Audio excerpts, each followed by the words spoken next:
ಬಸವ ವಾಹಿನಿಯ ಎಲ್ಲ ವೀಕ್ಷಕರುಗಳಿಗೆ ಶರಣಾರ್ಥಿ. ಆತ್ಮೀಯರೇ, ಇವತ್ತಿನ ದಿವಸ ಭೂಲೋಕದ ಸಂಜೀವಿನಿ ಗರಿಕೆ ಹುಲ್ಲು ಚಿಕಿತ್ಸೆ ಈ ವಿಷಯವಾಗಿ ಕೆಲವೊಂದು ಅಂಶಗಳನ್ನು ತಿಳ್ಕೊಳ್ಳೋಣ. ಈ ಗರಿಕೆ ಹುಲ್ಲಿಗೆ ಸೈನೋಡಾನ್ ಡ್ಯಾಕ್ಟಿಲಾನ್ ಎಂಬ ಸಸ್ಯದ ಶಾಸ್ತ್ರೀಯ ಹೆಸರನ್ನು ಇಡಲಾಗಿದೆ. ಅನೇಕ ಘೋರ ಕಾಯಿಲೆಗಳು ಸಹ ಯಾವುದೇ ಔಷಧಗಳಿಗೆ ಮಣಿಯದೇ ಇರುವಾಗ ಕೇವಲ ಹುಲ್ಲು, ನೀರು, ಮಣ್ಣು ಇಂಥವುಗಳನ್ನೇ ಬಳಸಿ ವಾಸಿ ಮಾಡಬಹುದಾಗಿದೆ ಅನ್ನೋ ಮಾತನ್ನು ಹೆಸರಾಂತ ಡಾಕ್ಟರ್ ಎಂ ಗೋಪಾಲಕೃಷ್ಣ ರಾಯರು ಹೇಳ್ತಾರೆ. ಇದು ಬರೀ ಹೇಳಿಕೆ ಅಷ್ಟೇ ಅಲ್ಲ, ಇದಕ್ಕೂ ನಿಜಕ್ಕೂ ಸಹ ಅನೇಕ ಸಂದರ್ಭಗಳಲ್ಲಿ ಸಾಬೀತಾಗಿದೆ. ಔಷಧಂ ನಹಿ ಕಿಂಚಿತ್ ವಿದ್ಯತೆ ಜಗತಿ ವಶಾನ್ನಾರ್ಥ ಯೋಗತಃ ಯೋಜಕಸ್ತತ್ರ ದುರ್ಲಭ. ಜಗತ್ತಿನಲ್ಲಿ ಔಷಧಕ್ಕೆ ಬಾರದಂತಹ ಯಾವುದೇ ವಸ್ತುವಾಗಲಿ ಮೂಲಿಕೆಗಳಾಗಲಿ ಇಲ್ಲ. ಪ್ರತಿಯೊಂದು ಸಹ ಒಂದಿಲ್ಲ ಒಂದು ರೀತಿಯಲ್ಲಿ ಔಷಧವಾಗಿ ನಮಗೆ ಉಪಯೋಗವಾಗುತ್ತೆ. ಆದರೆ ಅವುಗಳನ್ನು ಗುರುತಿಸಿ ಉಪಯೋಗಿಸುವ ಶಕ್ತಿ ನಮ್ಮಲ್ಲಿ ಇರಬೇಕು ಅನ್ನೋದೇ ಬಹಳ ಮುಖ್ಯವಾದಂತಹ ಅಂಶ. ತಮಗೆಲ್ರಿಗೂ ತಿಳಿದಿರೋ ಹಾಗೆ ಹಸು, ಕರುಗಳು ಮುಂತಾಗಿ ಮೊಲ, ಜೀಬ್ರಾ, ಆನೆ, ಕುದುರೆ ಇವೆಲ್ಲವೂ ಸಹ ಹುಲ್ಲನ್ನು ಆಹಾರವಾಗಿ ಸೇವಿಸುತ್ತೆ. ಹುಲಿ ಹುಲ್ಲನ್ನು ತಿನ್ನಲ್ಲ, ಅದು ಮಾಂಸಾಹಾರಿ ಪ್ರಾಣಿ. ಆದರೆ ತನಗೆ ಅಸ್ವಸ್ಥತೆ ಉಂಟಾದಾಗ ಗರಿಕೆ ಹುಲ್ಲನ್ನು ತಿನ್ನುತ್ತೆ ಅನ್ನೋ ಅಂಶ ಬೆಳಕಿಗೆ ಬಂದಿದೆ. ಮುಂಗುಸಿ ಹಾವಿನೊಂದಿಗೆ ಹೋರಾಟ ಮಾಡಿ ತದನಂತರ ಗರಿಕೆ ಹುಲ್ಲನ್ನು ತಿಂದು ಅದರ ಮೇಲೆ ಹೊರಳಾಡುತ್ತೆ. ಕಾರಣ ಏನಪ್ಪ ಅಂತಂದರೆ, ಹಾವಿನ ವಿಷದ ಅಂಶ ತನ್ನ ಮೈಯಲ್ಲಿ, ರಕ್ತದಲ್ಲಿ ಅದು ಏರದೇ ಇರಲಿ ಅನ್ನೋಂತಹ ಉದ್ದೇಶದಿಂದ. ನಾಯಿ, ಬೆಕ್ಕುಗಳನ್ನು ತೆಗೆದುಕೊಳ್ಳಿ, ಅವು ಸಹ ತಮಗೆ ಅಸ್ವಸ್ಥತೆ ಉಂಟಾದಾಗ ಉಪವಾಸ ಮಾಡುತ್ತವೆ. ಯಾವುದೇ ಆಹಾರವನ್ನು ಕೊಟ್ಟರೂ ಸೇವಿಸೋದಿಲ್ಲ. ಉಪವಾಸ ಮಾಡಿ ಗರಿಕೆ ಹುಲ್ಲನ್ನು ಅಗೆದು ಅದರ ರಸವನ್ನು ಕುಡಿದು ವಾಂತಿ ಮಾಡಿಕೊಂಡು ತದನಂತರ ಆಹಾರವನ್ನು ಸೇವಿಸುವುದಕ್ಕೆ ಪ್ರಾರಂಭಿಸುತ್ತೆ. ಡಾಕ್ಟರ್ ಸೆಬಾಸ್ಟಿಯನ್ ನಿಪ್, ಯುರೋಪ್ನ ಪ್ರಕೃತಿ ಚಿಕಿತ್ಸಾ ವೈದ್ಯರು, 18ನೇ ಶತಮಾನದ ಅಂತ್ಯದಲ್ಲಿ ಅವರು ಪ್ರಕೃತಿ ಚಿಕಿತ್ಸಕರಾಗಿ ಮಾಡ್ತಾಯಿದ್ದಂಥ ವಿಧಾನ, ರೋಗಿಗಳು ಬಂದಾಗ ಮಂಜಿನ ಹನಿ ಬಿದ್ದಿರುವಂತಹ ಗರಿಕೆ ಹುಲ್ಲಿನ ಮೇಲೆ ರೋಗಿಗಳು ನಡೆದಾಡೋದು, ಓಡಾಡೋದು ಮಾಡಬೇಕಾಗಿತ್ತು. ಅಂತಂದರೆ ಆ ರೀತಿ ನಡೆದಾಗ ಶ್ವಾಸಕೋಶಗಳು ಚೆನ್ನಾಗಿ ಕೆಲಸ ಮಾಡುತ್ತೆ ಅಂತಕ್ಕಂಥದ್ದು ಒಂದು ಮುಖ್ಯವಾದ ಅಂಶ. ಇದನ್ನು ನಂಬಲಿಕ್ಕೆ ಸಾಧ್ಯವೇ ಅಂತಂದರೆ ಸಾಧ್ಯ. ಪಾದಗಳ ಅಡಿಯಲ್ಲಿ ಬೆಳ್ಳುಳ್ಳಿಯನ್ನು ತಿಕ್ಕಿದರೆ ಬಾಯಿ ಮೂಲಕ ಬೆಳ್ಳುಳ್ಳಿಯ ವಾಸನೆ ಬರುತ್ತೆ. ಇದು ಹೇಗಪ್ಪ ಸಾಧ್ಯ ಅಂತಂದರೆ, ಆಕ್ಯುಪ್ರೆಷರ್ ಪಾಯಿಂಟ್ ಪಾದದ ಅಡಿಯಲ್ಲಿ ಇದೆ. ಅಲ್ಲಿಂದ ನೇರವಾಗಿ ಶ್ವಾಸಕೋಶಕ್ಕೆ ಸಂಬಂಧ ಇದೆ. ಶ್ವಾಸಕೋಶ ಚೆನ್ನಾಗಿ ಉಸಿರಾಡೋದ್ರಿಂದ ಅಲ್ಲಿ ಬ್ಲಡ್ ಪ್ಯೂರಿಫಿಕೇಷನ್, ರಕ್ತ ಶುದ್ಧಿಗೊಳಿಸೋದಕ್ಕೆ ಬಹಳ ಉಪಯುಕ್ತವಾದಂತಹ ಸಂದರ್ಭ ಆಗಿರುತ್ತೆ. ಕ್ಲೋರೋಫಿಲ್, ಹಸಿರು ರಕ್ತ ಅಂತ ಹೇಳ್ತೇವೆ. ಈ ಹುಲ್ಲಿನಲ್ಲಿ ಇರ್ತಕ್ಕಂಥ ಕ್ಲೋರೋಫಿಲ್, ಡಾಕ್ಟರ್ ಹ್ಯಾವರ್ಡ್ ವೆಸ್ಟ್ಕಾಟ್, ಅಮೇರಿಕಾ, ಅವರು ಸಂಶೋಧನೆ ಮಾಡಿರೋ ಪ್ರಕಾರ ಶರೀರದ ಯಾವುದೇ ಭಾಗದಲ್ಲಿ ಕೊಳೆತ ಪ್ರಾರಂಭವಾದರೆ ಅದನ್ನು ತೊಡೆದು ಹಾಕಿ ಸ್ವಸ್ಥ ಜೀವ ಕಣಗಳನ್ನು ಸೃಷ್ಟಿಸುವ ವಿಶೇಷ ಅಂಶವನ್ನು ಈ ಕ್ಲೋರೋಫಿಲ್ ಹೊಂದಿದೆ ಅಂತಕ್ಕಂಥದ್ದನ್ನು ಡಾಕ್ಟರ್ ಗೋಪಾಲಕೃಷ್ಣ ರಾಯರು ತಮ್ಮ ಗ್ರಂಥದಲ್ಲಿ ಹೊರಗೆಡಹಿದ್ದಾರೆ. ಸಿದ್ಧರು ತಮಿಳುನಾಡಿನಲ್ಲಿ ಮಾಡ್ತಾಯಿದ್ದಂಥ ಕ್ರಮ ಹೇಗಪ್ಪ ಅಂತಂದರೆ, ಗರಿಕೆ ಹುಲ್ಲಿನ ಬೇರುಗಳನ್ನು ಹಾಲಿನೊಂದಿಗೆ ಕಷಾಯ ಮಾಡಿ ಸೇವಿಸ್ತಾ ಇದ್ರಂತೆ. ಅವರ ಆಯುಷ್ಯ ಎಷ್ಟಾಗುತ್ತೆ? ಸುಮಾರು 200 ವರ್ಷಗಳ ಕಾಲ ಜೀವಿಸ್ತಾ ಇದ್ರು ಅನ್ನುವಂಥ ವಿಶೇಷ ಅಂಶವನ್ನು ಹೆಸರಾಂತ ಡಾಕ್ಟರ್ ವೆನ್ಮದಿಯನ್ ಸಿದ್ಧವೈದ್ಯರು ಇದನ್ನು ಅಭಿಪ್ರಾಯಪಡ್ತಾರೆ. ಅಂತಂದರೆ ನಮ್ಮ ಆಯುಷ್ಯವನ್ನು ಹೆಚ್ಚಿಸುತ್ತೆ ಅನ್ನೋದು ನಮಗೆ ಖಾತ್ರಿ ಆಗುತ್ತೆ. ಹೇಗೆ ಆಯುಷ್ಯ ಹೆಚ್ಚಿಸುತ್ತೆ? ರೋಗಿಗಳಾಗಿ ಅಷ್ಟು ವರ್ಷಗಳ ಇರಲಿಕ್ಕೆ ಸಾಧ್ಯವೇ ಇಲ್ಲ. ರೋಗಗಳಿಂದ ದೂರ ಮಾಡಿ ನಮ್ಮನ್ನು ಆರೋಗ್ಯವಂತರನ್ನಾಗಿ ಮುಂದುವರೆಸಿ ದೀರ್ಘಾಯುಷ್ಯ ಇರುವಂತೆ ಮಾಡುತ್ತೆ. ಧನ್ವಂತರಿ ನಿಘಂಟಿನಲ್ಲಿ ಗರಿಕೆಯ ಔಷಧೀಯ ಗುಣಗಳ ಬಗ್ಗೆ ಹಾಡಿ ಹರಿಸಿದೆ ಅನ್ನೋಂಥ ಅಂಶವನ್ನು ಡಾಕ್ಟರ್ ಗೋಪಾಲಕೃಷ್ಣ ರಾಯರು ಹೇಳ್ತಾರೆ. ಅಂದರೆ ಅದು ಎಷ್ಟು ಮಟ್ಟಿಗೆ ಉಪಯುಕ್ತವಾಗಿದೆ ಅನ್ನೋದನ್ನು ತಾವು ತಿಳಿದುಕೋಬಹುದು. ಗರಿಕೆಯಲ್ಲಿ ದರ್ಭ, ನಲ, ಕುಶ, ಮುಂಜ ಈ ರೀತಿಯಾಗಿ ವಿಧಗಳು ಇದೆ. ಆದರೆ ನಾವು ವಿಘ್ನೇಶ್ವರನಿಗೆ ಪೂಜೆಗೆ ಅಂತ ನಾವೇನು ಬಳಸ್ತೀವಿ ಕುಶ ಜಾತಿಯ ಗರಿಕೆ ಹುಲ್ಲು, ಅದು ಆದರೂ ಸಹ ನಮಗೆ ಉಪಯೋಗಿಸಲಿಕ್ಕೆ ಸಾಕು. ಹಸು, ಕರು, ಆನೆ ಇವೆಲ್ಲವೂ ಸಹ ಯಾವುದೇ ರೀತಿಯಾದಂಥ ಅಸ್ವಸ್ಥತೆ ಉಂಟಾದಲ್ಲಿ ಈ ಗರಿಕೆ ಹುಲ್ಲು ರಸ ಸೇವನೆ ಮಾಡೋದರಿಂದ ಅವು ಸದಾಕಾಲ ಆರೋಗ್ಯವಂತರಾಗಿ ಮುಂದುವರಿಯೋಕ್ಕೆ ಸಾಧ್ಯ ಆಗಿರುತ್ತೆ. ಅಂಥದ್ರಲ್ಲಿ ನಾವು ತುಳಿದುಕೊಂಡು ತಿರುಗಾಡ್ತೇವೆ. ಇಂತಹ ಗರಿಕೆ ಹುಲ್ಲು ಅದೆಷ್ಟು ಔಷಧೀಯ ಗುಣಗಳನ್ನು ಹೊಂದಿದೆ ಅಂತಂದರೆ ನಾವು ಅದನ್ನು ಬಳಕೆ ಮಾಡಿದ್ರೆ ಮಾತ್ರ ನಮಗೆ ಅದರ ಉಪಯೋಗ ನಮಗೆ ತಿಳಿಯುತ್ತೆ. ಗರಿಕೆ ಹುಲ್ಲಿನಲ್ಲಿ ಏನೇನಪ್ಪ ಇದೆ ಅಂದರೆ ಕ್ಯಾಲ್ಸಿಯಂ ಇದೆ, ಪೊಟ್ಯಾಷಿಯಮ್ ಇದೆ, ರಂಜಕ ಮುಂತಾದ ಅನೇಕ ಔಷಧೀಯ ಅಂಶಗಳಿದೆ. ಜೊತೆಗೆ ವೈಟಮಿನ್ ಬಿ ಮತ್ತು ಸಿ ಜೀವಸತ್ವಗಳು ಅದರಲ್ಲಿ ಇದೆ.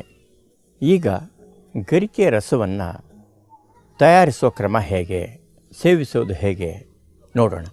ಸುಮಾರು ಒಂದು 50 ಗ್ರಾಮಷ್ಟು ಗರಿಕೆ ಹುಲ್ಲು ಅಥವಾ ಒಂದು ಅರ್ಧ ಹಿಡಿಯಷ್ಟು, ಸ್ವಲ್ಪ ಹೆಚ್ಚು ಕಮ್ಮಿ ಆದರೂ ಯಾವುದೇ ರೀತಿಯಾದಂಥ ತೊಂದರೆ ಇಲ್ಲ. ಒಂದು ಅರ್ಧ ಹಿಡಿಯಷ್ಟು ಗರಿಕೆ ಹುಲ್ಲನ್ನು ಸಂಗ್ರಹಿಸಿ ಬೇರೆಗಳನ್ನು ತೆಗೆದುಹಾಕಿ ಕಾಂಡದ ಭಾಗವನ್ನು ನೀರಿನಲ್ಲಿ ಚೆನ್ನಾಗಿ ತೊಳಿಬೇಕು.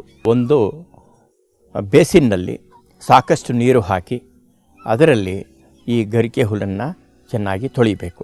ತೊಳೆಯುವಾಗ ಬೇಕಾಗಿದ್ದರೆ ಅರಿಶಿನ ಕೊಂಬಿನ ಪುಡಿಯನ್ನು 1 ಚಿಟಿಕೆ, 1 ಚಮಚ ಉಪ್ಪು ಬೆರೆಸಿ ಆ ನೀರಿನಲ್ಲಿ ಚೆನ್ನಾಗಿ ಶುಭ್ರಗೊಳಿಸ್ತಕ್ಕಂಥದ್ದು ಒಳ್ಳೆಯ ಕ್ರಮ. ತದನಂತರ ರನ್ನಿಂಗ್ ವಾಟ್ರಲ್ಲಿ ಕೊಳಾಯಲ್ಲಿ ನೀರಿಗೆ ಹಿಡಿದು ಅದನ್ನು ಶುಭ್ರಗೊಳಿಸಿ ತದನಂತರ ಸಣ್ಣಗೆ ಕತ್ತರಿಸಿ ಅದನ್ನು ಮಿಕ್ಸಿಗೆ ಹಾಕಿ 1 ಲೋಟ ನೀರು ಹಾಕಿ ಅದನ್ನು 5 ನಿಮಿಷಗಳ ಕಾಲ ಗ್ರೈಂಡ್ ಮಾಡೋದು. ಗಟ್ಟಿ ದ್ರವರೂಪಕ್ಕೆ ಅಂದರೆ ಪಾಯಸ ಇದ್ದಂಗಿರುತ್ತೆ.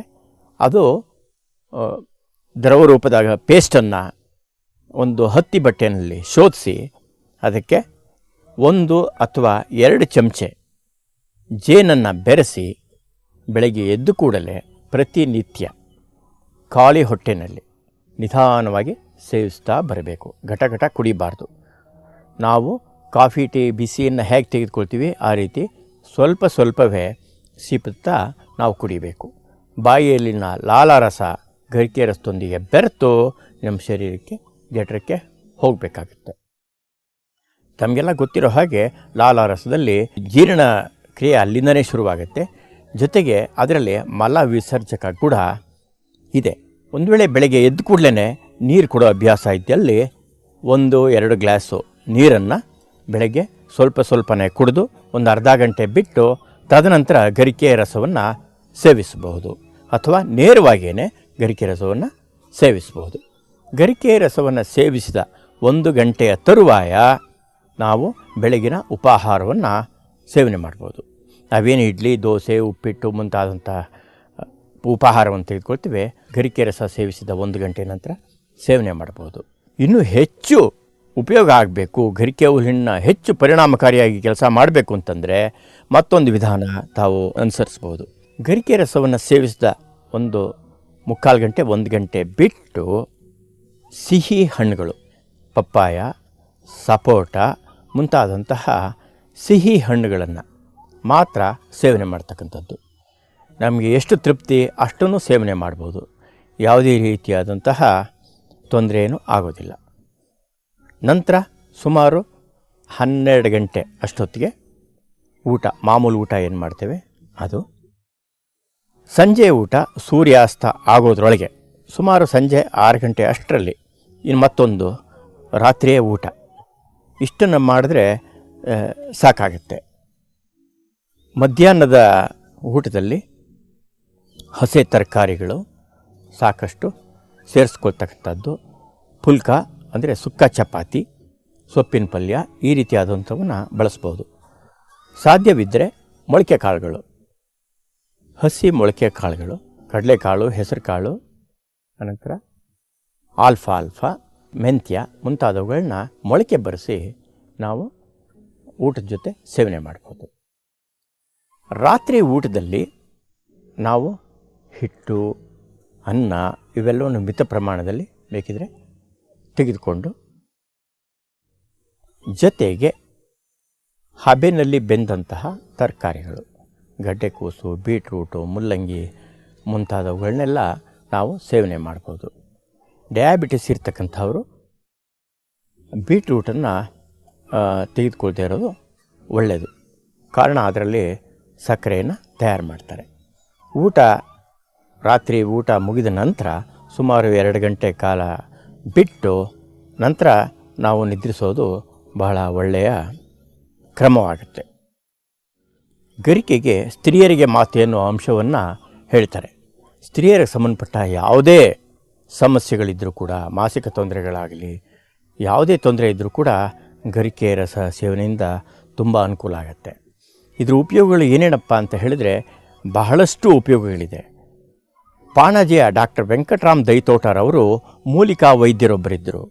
ಅವರು ಯಾವುದೇ ಮೂಲಿಕೆ ರಸವನ್ನು ರೋಗ ನಿವಾರಣೆಗೆ ಕೊಡೋದಾದರೂ ಸಹ ಪ್ರಾಥಮಿಕ ಹಂತದಲ್ಲಿ ಗರಿಕೆ ಹುಲ್ಲಿನ ರಸವನ್ನು ಕಂಪಲ್ಸರಿ ಮಾಡಿದರು. ಪ್ರತಿದಿನ ಗರಿಕೆ ಹುಲ್ಲಿನ ರಸವನ್ನು ಸೇವಿಸಿ ನಂತರ ಅವ್ರು ಕೊಡ್ತಕ್ಕಂಥ ಮೂಲಿಕೆ ರಸವನ್ನು ಸೇವನೆ ಮಾಡೋದು ಅವ್ರ ಕ್ರಮವಾಗಿತ್ತು.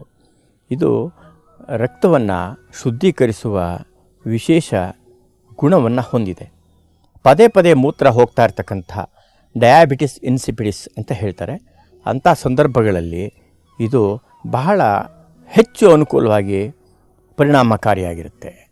ಗರಿಕೆ ರಸವನ್ನು ಸೇವಿಸುವ ಇಂತಹ ವ್ಯಕ್ತಿಗಳು, ಪದೇ ಪದೇ ಮೂತ್ರ ಹೋಗ್ತಾ ಇರ್ತಕ್ಕಂಥ ವ್ಯಕ್ತಿಗಳು ಗರಿಕೆ ರಸವನ್ನು ಸೇವಿಸಿದ ಕೇವಲ 2 ಗಂಟೆ ಅಂತರದೊಳಗೇನೆ ಅದು ಹದ್ದುಬಸ್ತಿಗೆ ಬರುತ್ತೆ, ನಿಯಂತ್ರಣಕ್ಕೆ ಬರುತ್ತೆ. ಇಂಜೆಕ್ಷನ್ ಕೊಟ್ಟ ರೀತಿಯಲ್ಲಿ ಕೆಲಸ ಮಾಡುತ್ತೆ. ಅಷ್ಟು ಶಕ್ತಿಯುತವಾಗಿ ಅದು ಕೆಲಸ ಮಾಡುತ್ತೆ. ನಾವು ಗರಿಕೆ ರಸವನ್ನು ಸೇವಿಸುವಾಗ ಜೇನನ್ನು ಬೆರೆಸ್ತಕ್ಕಂಥದ್ದು ಬಹಳ ಮುಖ್ಯ. ಕಾರಣ ಏನಪ್ಪ ಅಂತಂದರೆ, ಜೇನು ಏನಪ್ಪ ಕೆಲಸ ಮಾಡುತ್ತೆ ಅಂದರೆ, ಗರಿಕೆ ಹುಲ್ಲಿನಲ್ಲಿರುವಂತಹ ಏನೇನು ಔಷಧೀಯ ಅಂಶಗಳಿದೆ ಅದನ್ನು ನಮ್ಮ ಶರೀರದ ಒಂದೊಂದು ಸೆಲ್ಗೂ ಸಹ ತಲುಪಿಸುವಂತಹ ವಿಶೇಷ ಕಾರ್ಯವನ್ನು ಮಾಡುತ್ತೆ. It works like A catalyst. It will speed up the process. ಏನು ಕೆಲಸ ಮಾಡುತ್ತೆ ಅದನ್ನು ಬಹಳ ಶೀಘ್ರವಾಗಿ ಮಾಡುತ್ತೆ, ಬಹಳ ಎಫೆಕ್ಟಿವ್ ಆಗಿ ಮಾಡುತ್ತೆ. ಮಲಬದ್ಧತೆಯನ್ನು ಅದು ನಿವಾರಣೆ ಮಾಡುತ್ತೆ. ಮಲಬದ್ಧತೆ ನಿವಾರಣೆ ಆಗೋದ್ರಿಂದ ಬಹಳಷ್ಟು ಕಾಯಿಲೆಗಳು ನಮಗೆ ಹದ್ದುಬಸ್ತಿಗೆ ಬರುತ್ತೆ. Constipation is the father of all disease ಅಂತ ಪ್ರಕೃತಿ ಚಿಕಿತ್ಸೆಯಲ್ಲಿ ಹೇಳಲಾಗುತ್ತೆ. ಅನೇಕ ಕಾಯಿಲೆಗಳಿಗೆ ಮೂಲ ಕಾರಣ ಮಲಬದ್ಧತೆ ಆಗಿರುತ್ತೆ. ನಾರಿನಂಶವಿರುವಂತಹ ಆಹಾರವನ್ನು ನಾವು ಸೇವನೆ ಮಾಡೋದ್ರಿಂದ ಈ ಮಲಬದ್ಧತೆಯನ್ನು ನಿವಾರಣೆ ಮಾಡ್ಕೊಳ್ಬೋದಾಗಿದೆ. ಮುಖ್ಯವಾಗಿ ಗರಿಕೆ ಹುಲ್ಲಿನ ರಸವನ್ನು ಸೇವನೆ ಮಾಡೋದ್ರಿಂದ ನಮಗೆ ಮಲಬದ್ಧತೆ ಖಂಡಿತ ಅನುಕೂಲ ಆಗೇ ಆಗತ್ತೆ.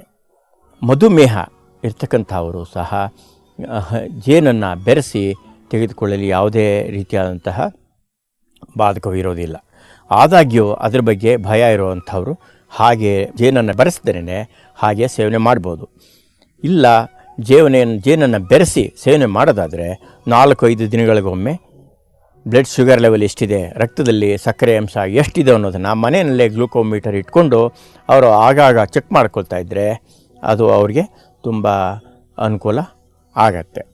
ಮೂತ್ರದಲ್ಲಿ ರಕ್ತ ಹೋಗುವ ಸಂದರ್ಭ ಇದ್ದರೆ ಗರಿಕೆ ರಸಕ್ಕೆ ಕೆಂಪು ಕಲ್ಲು ಸಕ್ಕರೆ ಹಾಗೂ ಸ್ವಲ್ಪ ಚಿಟಿಕೆ ಏಲಕ್ಕಿ ಬೆರೆಸಿ ಸೇವನೆ ಮಾಡೋದ್ರಿಂದ ಇದು ನಿಯಂತ್ರಣಕ್ಕೆ ಬರುತ್ತೆ. ಡಾಕ್ಟ್ರೇ ಯಾವುದಾದ್ರೂ ಒಂದು ಒಳ್ಳೆ ಟಾನಿಕ್ ಬರೆದು ಕೊಡಿ ಅಂತ ಅನೇಕರು ಕೇಳೋದುಂಟು, ಮಕ್ಕಳಿಗಾಗಲಿ ದೊಡ್ಡವ್ರಿಗಾಗಲಿ.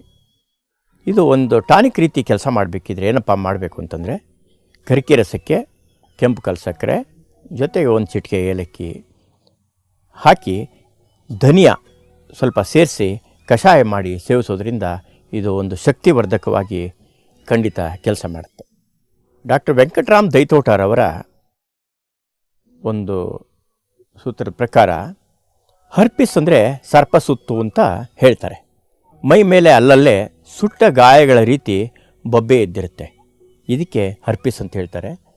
ಸಾಮಾನ್ಯವಾಗಿ ಕೆಲವೊಂದು ಔಷಧಿಗಳನ್ನು ಅದರ ಮೇಲೆ ಹಚ್ಚಿದಾಗಲೂ ಸಹ, ಎಕ್ಸ್ಟರ್ನಲ್ ಆಗಿ ಹೊರಗಡೆ ಹಚ್ಚಿದಾಗಲೂ ಕೂಡ, ಔಷಧವನ್ನು ಸೇವನೆ ಮಾಡಿದಾಗಲೂ ಕೂಡ ಅದು ಉರಿ ಅಷ್ಟು ಬೇಗ ಕಮ್ಮಿ ಆಗೋದಿಲ್ಲ. 15-20 ದಿವಸ ಸಾಮಾನ್ಯವಾಗಿ ಹಾಗೆ ಉರಿ ಇದ್ದೇ ಇರುತ್ತೆ. ಅಂಥ ಸಂದರ್ಭಗಳಲ್ಲಿ ಗರಿಕೆ ತುಂಬ ಉಪಯೋಗವಾಗುತ್ತೆ. ನನ್ನ ತಂದೆಯವರು ಶ್ರೀಯುತ ಎಚ್ ರಾಮಶೆಟ್ಟಿಯವರು, ಅವರು ಸುಮಾರು 82ನೇ ವಯಸ್ಸಲ್ಲಿ ಅವರಿಗೆ ಲಕ್ವಾದಿಂದ ಪೀಡಿತರಾಗಿದ್ದರು. ಬಲಗೈ ಬಲಗಾಲು ಅವರಿಗೆ ನಿಷ್ಕ್ರಿಯವಾಗಿತ್ತು. ಮಾತುಗಳು ಸಹ ಭಾಳ ತೊದಲು ಮಾತುಗಳನ್ನು ಆಡ್ತಾಯಿದ್ರು. ಅವರು ಚಿನ್ಮಯ ಮಿಷನ್ ಆಸ್ಪತ್ರೆಯಲ್ಲಿ ದಾಖಲಾಗಿದ್ದರು.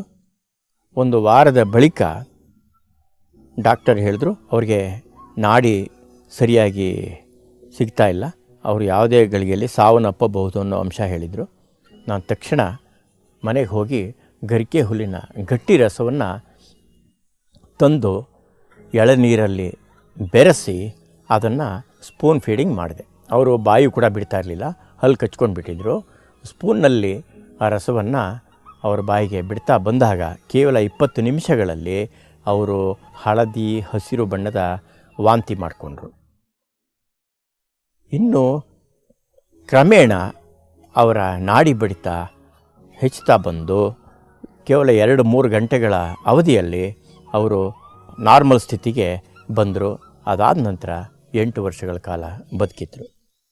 ಇದೇ ರೀತಿ ಶ್ರೀಯುತ ನೀಲಕಂಠನ್ 65 ವರ್ಷದ ವಯೋವೃದ್ಧರು ಮಲ್ಲೇಶ್ವರಂನ ಶೇಖರ್ ನರ್ಸಿಂಗ್ ಹೋಮ್ಗೆ ದಾಖಲಾಗಿದ್ದರು. ಕಾರಣ ತುಂಬ ಅಸ್ತಮಾ ತೊಂದರೆಯಿಂದ ಅವರು ಬಳಲ್ತಾ ಇದ್ದರು. ಅವರಿಗೆ ಡಯಾಬಿಟಿಸ್ ಕೂಡ ಇತ್ತು, ಒಂದು ಕಾಲು ಕೂಡ ತೆಗಿತಿದ್ರು. ಅವರು ಸುಮಾರು 15 ದಿನಗಳ ಕಾಲ ಅವರು ಚಿಕಿತ್ಸೆಯನ್ನು ಪಡ್ಕೊಳ್ತಾ ಇದ್ದರು. 15 ದಿನಗಳ ನಂತರ ಒಂದು ತೊಂದರೆ ಕಾಣಿಸ್ಕೊಳ್ತು.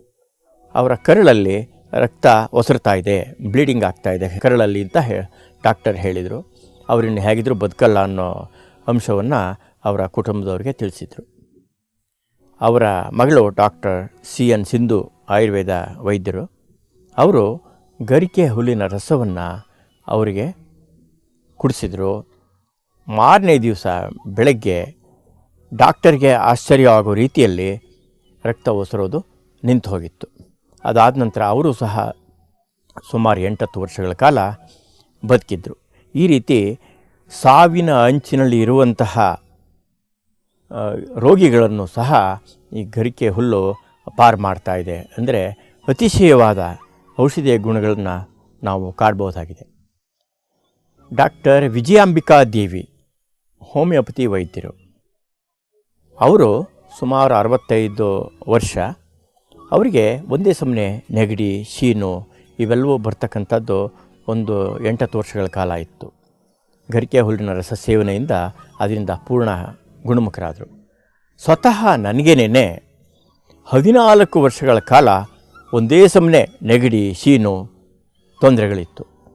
ಮೈಕೈ ನವೆ, ಉರಿ, ಕಣ್ಣುಗಳ ನವೆ, ಮಲಬದ್ಧತೆ, ಈ ರೀತಿ ಅನೇಕ ತೊಂದರೆಗಳು ಇತ್ತು. ಉಸಿರು ತೆಗೆದುಕೊಳ್ಳೋದು ಕಷ್ಟ, ತೆಗೆದುಕೊಂಡ್ರೆ ಬಿಡೋದು ಕಷ್ಟ, ಆ ರೀತಿ ನನಗೆ ತೊಂದರೆ ಇತ್ತು. ಅನೇಕ ವೈದ್ಯರನ್ನು ಸಂಪರ್ಕಿಸಿ ಔಷಧಿಗಳನ್ನು ಪಡೆದುಕೊಳ್ತಾ ಇದ್ದೆ. ಕಡೆಗೆ ಸ್ಟೆರಾಯ್ಡ್ ಔಷಧಗಳನ್ನು ಸಹ ಒಂದು 3 ತಿಂಗಳ ಕಾಲ ತೆಗೆದುಕೊಂಡೆ. 14 ವರ್ಷಗಳ ನಂತರ ಸುದೈವ ಎಂಬಂತೆ ನನಗೆ ಈ ಗರಿಕೆ ಹುಲ್ಲಿನ ಜ್ಞಾನ, ಪ್ರಕೃತಿ ಚಿಕಿತ್ಸೆಯ ಜ್ಞಾನ ದೈವವಶಾತ್ ನನಗೆ ದೊರೆಯಿತು. ಆಗ ನನಗೆ ಈ ಸಮಸ್ಯೆಯಿಂದ ಹೊರಬರೋದಕ್ಕೆ ನನಗೆ ಅನುಕೂಲವಾಯಿತು. ಉಸಿರಾಟಕ್ಕೆ ತೊಂದರೆಯಾಗಿ ಮೂಗು ಕಟ್ಕೊಂಡು ಬಿಡ್ತಾಯಿತ್ತು. ಆಗ ಒಟ್ರಿಬಿನ್ ಡ್ರಾಪ್ಸನ್ನು ಮೂಗಿಗೆ ಹಾಕ್ತಾಯಿದ್ವು. ಇದರಿಂದಾಗಿ ಏನಾಗ್ತಿತ್ತು ಅಂದರೆ, ಯಾವುದೇ ಎಣ್ಣೆಗಳಾಗಲಿ, ಕಡಲೆಕಾಯಿ ಎಣ್ಣೆ ಆಗಲಿ, ಹರಳೆಣ್ಣೆ ಆಗಲಿ, ಎಳ್ಳೆಣ್ಣೆ ಆಗಲಿ, ಇದು ಯಾವ ಸ್ಮೆಲ್ ಇದೆ, ಯಾವ ವಾಸನೆ ಇದೆ ಅಂತಂದರೆ ಆ ಗ್ರಹಣ ಶಕ್ತಿಯೇ ನನಗಿರಲಿಲ್ಲ. ಅಷ್ಟರ ಮಟ್ಟಿಗೆ ತೊಂದರೆ ಆಗಿತ್ತು. ಈ ಸಂದರ್ಭದಲ್ಲಿ ನಾನು ಗರಿಕೆ ಹುಲ್ಲಿನ ರಸ, ತಮಗೀಗಾಗಲೇ ಹೇಳಿದಂತೆ ಬೆಳಗ್ಗೆ ಹೊತ್ತು ಹಣ್ಣುಗಳು ತೆಗೆದುಕೊಳ್ತಕ್ಕಂಥದ್ದು, ಮಧ್ಯಾಹ್ನದ ಹೊತ್ತು ಹಸಿ ತರಕಾರಿಗಳು ಹಾಗೂ ಮೊಳಕೆ ಕಾಳುಗಳು, ಸಂಜೆ ಬೇಯಿಸಿದ ತರಕಾರಿಗಳು, ಸುಕ್ಕ ಚಪಾತಿ, ಸೊಪ್ಪಿನ ಪಲ್ಯ, ಈ ರೀತಿ ಎಲ್ಲ ತೆಗೆದುಕೊಳ್ಳೋದಕ್ಕೆ ಶುರು ಮಾಡಿದೆ. ಕೇವಲ 3 ವಾರಗಳಲ್ಲಿ ನನಗೆ ಈ ತೊಂದರೆಯಿಂದ ಹೊರಬರೋದಕ್ಕೆ ಸಾಧ್ಯ ಆಯಿತು. ನನ್ನ ತಾಯಿಯವರು ಸುಮಾರು 86ನೇ ವಯಸ್ಸಲ್ಲಿ, ಶ್ರೀಮತಿ ಲಕ್ಷ್ಮಮ್ಮನವರು, ಅವರಿಗೆ ಎಡಿಮಾ ಅಂತ ಹೇಳ್ತಾರೆ.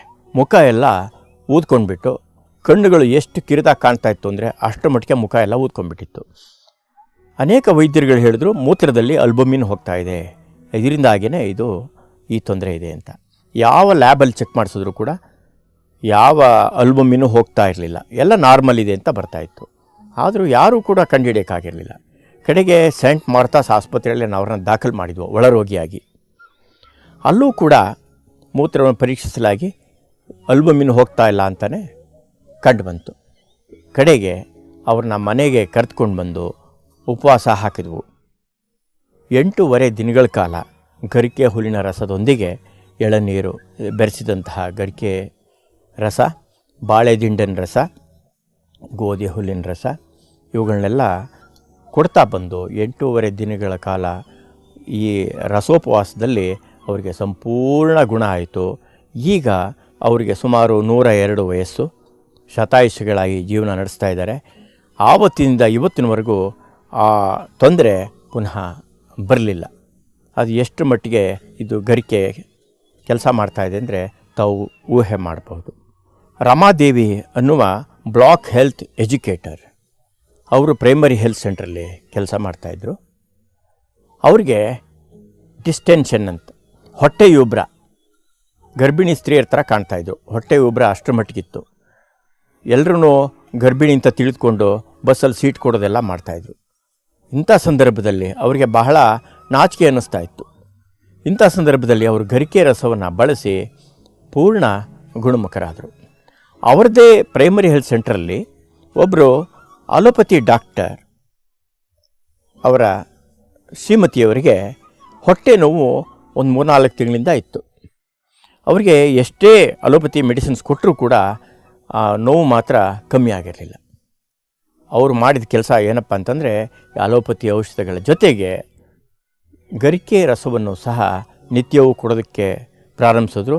ಕೇವಲ 3-4 ವಾರಗಳಲ್ಲಿ ಹೊಟ್ಟೆ ನೋವು ನಿಲ್ತು. ಆನಂತರ ಅವರು ಆರೋಗ್ಯವಂತರಾಗಿ ಮುಂದುವರೆದಿದ್ದಾರೆ. ಪದೇ ಮೂತ್ರ ಹೋಗ್ತಕ್ಕಂಥ ತೊಂದರೆಗಳಲ್ಲಿ, ಡಯಾಬಿಟಿಸ್ ಇನ್ಸಿಪಿಡಿಸ್, ಅದರಲ್ಲೂ ಅಂಥ ತೊಂದರೆಗಳಲ್ಲೂ ಸಹ ಅನುಕೂಲ ಆಗೋದಲ್ಲದೆ ರೆಗ್ಯುಲರ್ ಡಯಾಬಿಟಿಸ್, ಟೈಪ್ 2 ಡಯಾಬಿಟಿಸಲ್ಲೂ ಸಹ, ಮಧುಮೇಹ ತೊಂದರೆ ಇರೋಂಥವರು ಕೂಡ ಈ ಗರಿಕೆ ರಸವನ್ನು ಸೇವಿಸಿ ಆರೋಗ್ಯವಂತರಾಗಿ ಮುಂದುವರಿಯಬಹುದಾಗಿದೆ. ಕರುಳು ಹುಣ್ಣು ಅಂತ ಹೇಳ್ತೀವಿ, ಅಲ್ಸರೇಟಿವ್ ಕೊಲೈಟಿಸ್. ಈ ತೊಂದರೆ ಉಳ್ಳಂತಹವರು ಮಲ ವಿಸರ್ಜನೆ ಮಾಡಬೇಕು ಅಂತಂದರೆ ಶೌಚಾಲಯಕ್ಕೆ ಹೋಗೋದ್ರೊಳಗೇನೆ ಬಟ್ಟೆಯಲ್ಲೇ ಮಾಡ್ಕೊಂಡ್ಬಿಡ್ತಾರೆ. ಇಂತಹ ಸಂದರ್ಭಗಳಲ್ಲಿ ಇದು ತುಂಬ ಅನುಕೂಲ. ಸರ್ಕಾರಿ ಮುದ್ರಣಾಲಯದಲ್ಲಿ ಮೂರ್ತಿ ಎನ್ನುವ 55 ವರ್ಷದ ವ್ಯಕ್ತಿಯೊಬ್ಬರಿದ್ದರು. ಅವರಿಗೆ ಸುಮಾರು 10 ವರ್ಷದಿಂದ ಈ ಅಲ್ಸರೇಟಿವ್ ಕೊಲೈಟಿಸ್ ತೊಂದರೆ ಇತ್ತು. ಸುಮಾರು 6-7 ಬಾರಿ ಪೈಲ್ಸ್ ಆಪರೇಷನ್ ಅವರಿಗೆ ಆಗಿತ್ತು. ಕಕ್ಕಸ್ ಹೋಗ್ಬೇಕಂತ ಅನಿಸಿದ್ರೆ ತಕ್ಷಣ ಓಡಬೇಕು ಶೌಚಾಲಯಕ್ಕೆ. ಅಂತಹ ಸಂದರ್ಭ. ಅವರು ಗರಿಕೆ ಹುಲ್ಲಿನ ರಸವನ್ನು ಸೇವಿಸಿದ ಕೇವಲ 8-10 ದಿನಗಳಲ್ಲಿ ಅದು ಬಹಳಷ್ಟು ನಿಯಂತ್ರಣಕ್ಕೆ ಬಂತು. ಅವರ ಕಚೇರಿಗೆ ಹೋದಾಗ ಎದ್ದು ನಿಂತ್ಕೊಂಡು ನಮಸ್ಕಾರ ಮಾಡ್ತಾಯಿದ್ರು. ಬೆಳಗ್ಗೆ 8 ಗಂಟೆಗೆ ಒಂದು ಸಲ, ಮಧ್ಯಾಹ್ನ 3 ಗಂಟೆಗೆ ಒಂದು ಸಲ, 2 ಸಲ ಕಕ್ಕಸ್ ಹೋಗ್ತೇನೆ, ಆದರೆ ಯಾವುದೇ ರೀತಿಯಾದಂತಹ ನನಗೆ ತೊಂದರೆ ಇಲ್ಲ, ಕೆಲವು ನಿಮಿಷಗಳ ಕಾಲ ತಡೆ ಹಿಡಿಬೋದು ಹೀಗೆ ಅಂತ ಹೇಳಿದ್ರು. ಅವರು ಅದೇ ರೀತಿ ಮುಂದುವರೆದು ಬಹಳಷ್ಟು ಆರೋಗ್ಯವಂತರಾಗಿ ಅವರು ಮುಂದುವರೆದರು. ರಮೇಶ್ ರಘುಪತಿ ಅನ್ನುವ ಒಬ್ಬ 16-17 ವರ್ಷದ ಹುಡುಗ, ಅವನಿಗೆ ಒಂದೇ ಸಮನೆ ನೆಗಡಿ, ಶೀನು, ಧೂಳಿಗೆ ಅಲರ್ಜಿ. ಇಂಥ ಸಂದರ್ಭದಲ್ಲಿ ಕಾಲೇಜ್ಗೆ ಹೋಗುವಾಗ ಮುಖಕ್ಕೆ ಮಾಸ್ಕ್ ಹಾಕ್ಕೊಂಡೇ ಹೋಗ್ತಾ ಇದ್ದಿತ್ತು. ಕೇವಲ ಗರಿಕೆ ಹುಲ್ಲಿನ ರಸದ ಸೇವನೆ ಸುಮಾರು ಒಂದು 3-4 ವಾರ ಮಾಡಿದ್ರಲ್ಲಿ ಅವರು ಸಂಪೂರ್ಣ ಗುಣಮುಖರಾಗಿದ್ದಾರೆ. ಅವರ ತಂದೆ ರ್ಯಾಲಿಸ್ ಇಂಡಿಯಾ ಫಾರ್ಮಸ್ಯೂಟಿಕಲ್ ಡಿವಿಷನಲ್ಲಿ ಮೆಡಿಕಲ್ ರೆಪ್ರೆಸೆಂಟೇಟಿವ್. ಅವರು ಹೇಳ್ತಾಯಿದ್ರು, ಇದೇ ರೀತಿ ಬಹಳ ಸರಳ ವಿಧಾನಗಳಿಂದ ವಾಸಿ ಮಾಡ್ಕೊಳ್ಳೋದಾದರೆ ನಮ್ಮ ಈ ಮೆಡಿಕಲ್ ಪ್ರೊಫೆಷನ್ಗೆ ಕಷ್ಟ ಬಂದುಬಿಡುತ್ತಲ್ಲ ಅನ್ನೋ ಮಾತನ್ನು ಅವ್ರು ಹೇಳ್ತಾಯಿದ್ರು. ತುಂಬ ಸರಳವಾದಂತಹ ವಿಧಾನಗಳನ್ನ ನಾವು ಅನುಸರಿಸಿ ರೋಗಗಳಿಂದ ನಾವು ಮುಕ್ತರಾಗಬಹುದಾಗಿದೆ. ನಾವು ದಿನನಿತ್ಯದಲ್ಲಿ ಏನೇನು ಆಹಾರ ಸೇವನೆ ಮಾಡ್ತಾಯಿದ್ದೇವೆ, ಅತಿಯಾದಂತಹ ಉಪ್ಪು, ಮಸಾಲೆ ಪದಾರ್ಥಗಳು ಇತ್ಯಾದಿ, ಎಣ್ಣೆ, ಇವುಗಳ ಬಳಕೆ ಇವೆಲ್ಲ ಅವೆಲ್ಲ ಮಾಡಿಕೊಂಡು ಗರಿಕೆ ರಸ ಸೇವನೆ ಮಾಡಿದ್ರೆ ನಾವು ಒಳ್ಳೆಯ ಫಲಿತಾಂಶ ನಿರೀಕ್ಷೆ ಮಾಡ್ಬೋದೇ ಅಂತಂದರೆ ಇಲ್ಲ. ಗರಿಕೆ ರಸವನ್ನು ಸೇವನೆ ಮಾಡ್ತಾ ಸಾಧ್ಯವಾದಷ್ಟು ಮಸಾಲೆ ಪದಾರ್ಥಗಳು, ಉಪ್ಪು ಇವುಗಳ ಬಳಕೆಯನ್ನು ಕಮ್ಮಿ ಮಾಡಬೇಕು. ಆನಂತರ ಬೆಳಗಿನ ಸೂರ್ಯನ ಕಿರಣಗಳಿಗೆ ನಾವು ನಮ್ಮ ಮೈಯನ್ನು ಒಡ್ತಕ್ಕಂಥದ್ದು. ರಾತ್ರಿ ಊಟವನ್ನು ತಮಗೀಗಾಗಲೇ ಹೇಳಿದಂತೆ ಸೂರ್ಯಾಸ್ತ ಆಗೋದ್ರೊಳಗೆ ಆದಷ್ಟು ಮುಗಿಸ್ತಕ್ಕಂಥದ್ದು. ನಂತರ 2 ಗಂಟೆಗಳು ಗ್ಯಾಪ್ ಕೊಟ್ಟು ನಂತರ ನಿದ್ರೆ ಹೋಗ್ತಕ್ಕಂಥದ್ದು. ಬೆಳಗ್ಗೆ ಎದ್ದು ಕೂಡಲೇ ನೀರು ಕುಡಿದು, ಗರಿಕೆ ಜ್ಯೂಸ್ ಕುಡಿದು ವಾಕಿಂಗ್ ಮಾಡ್ತಕ್ಕಂಥದ್ದು, ಅಥವಾ ಪ್ರಾಣಾಯಾಮ, ಯೋಗ ಇಂಥವುಗಳನ್ನ ಸಾಧ್ಯವಾದಷ್ಟು ನಾವು ಮುಂದುವರ್ಸ್ಕೊಂಡು ಹೋಗ್ತಕ್ಕಂಥದ್ದು. ಹೀಗೆಲ್ಲ ಮಾಡಿದ್ರೆ ನಾವು ಖಂಡಿತವಾಗಿ ಆರೋಗ್ಯವಂತರಾಗಿ ಮುಂದುವರಿಯೋದಕ್ಕೆ ಖಂಡಿತ ಸಾಧ್ಯವಾಗುತ್ತೆ. ಬಸವ ವಾಹಿನಿಯ ಸಮಸ್ತ ವೀಕ್ಷಕರುಗಳಿಗೆ ಹಾಗೂ ಬಸವ ವಾಹಿನಿಗೆ ಶರಣಾರ್ಥಿ.